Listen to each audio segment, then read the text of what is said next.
Break के बाद एक बार फिर से स्वागत है आपका केबीसी न्यूज में। बढ़ते हैं आगे। बड़ा बाजार हटिया की जमीन का मामला एक बार फिर विवादों के घेरे में है।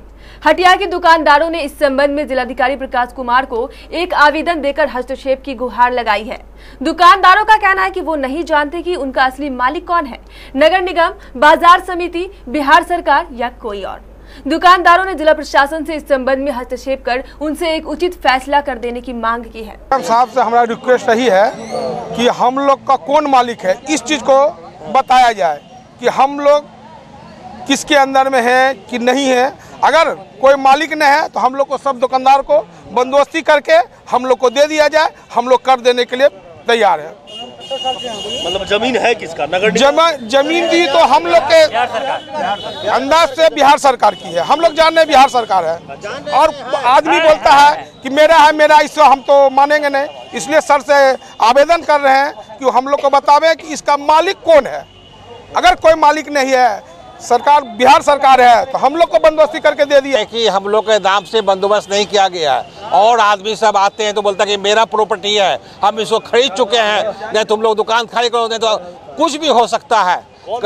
हाँ, परवेज आलम और टिंकू मस्तान, यूनिवर्सिटी मेडिकल वाला।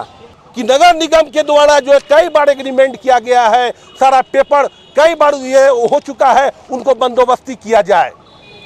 कभी बाजार समिति होता है, कभी कुछ असामाजिक तत्व द्वारा हुआ कहते हैं कि ये जगह हमारा है, ये पैसा हमें दो। ये पैसा ये गरीब लोग किस किस को देते रहेंगे, किस किस को करते रहेंगे। तमाम राजनीतिक दल मिलकर करके हम लोग ये आवाज उठाएंगे। उधर शहबाज टिंकू नामक एक जमीन के व्यवसायी ने हटिया की जमीन पर अपना दावा पेश किया है। शहबाज टिंकू का कहना है कि यह जमीन उनकी है। इस संबंध में शहबाज टिंकू ने कुछ आवश्यक कागजात भी पेश किए। सच्चाई ये है कि बड़ा बाजार आदरणीय देवनाथ मिश्रा जी की प्रॉपर्टी है। बीच में सर्वे में ये प्रॉपर्टी बिहार सरकार हो गई थी। इन्होंने आवेदन देकर रजिस्ट्रेशन प्रक्रिया के तहत अपनी ज़मीन को फिर लगान निर्धारण कराकर वापस ले लिया। जो दुकानदार वहाँ 80 दुकानदार लगभग थे, वो लोग मिश्रा जी को किराया दिया करते थे, उनके किराएदार थे। लेकिन जैसे ही बिहार सरकार हुआ, कुछ दुकानदार के मन में ये बात आई कि बिहार सरकार होने के बाद हमारे नाम से अगर ये बंदोबस्ती हो जाती तो ज़्यादा बेटर होता। ये स्वाभाविक है, लेकिन ऐसा नहीं हुआ। जिनकी ज़मीन थी उनको फिर सरकार ने वापस कर दिया और वो उस वक्त से लेकर के आज तक वो बाकायदा अपना रसीद कटाते चले आ रहे हैं।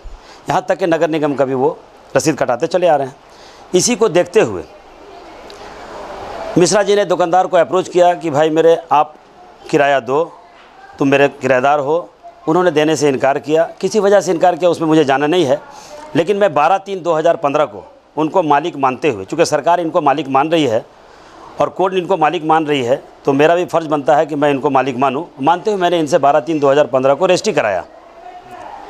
उसी आधार पर मैं बाज़ार में गया और जाकर वहाँ अपनी ज़मीन की नापी कराया। सिर्फ हमने नियम के तहत, कानून के तहत इस ज़मीन को परचेज़ किया है और दुकानदार को हमने ऑफ़र किया है कि आप डरो मत, आप सामने आओ, अपनी दुकान को नया बना लो और इस दुकान में बैठकर सही से दुकानदारी करो। धीरे धीरे इस जमीन का मामला सुलझने के बजाय और उलझता ही जा रहा है।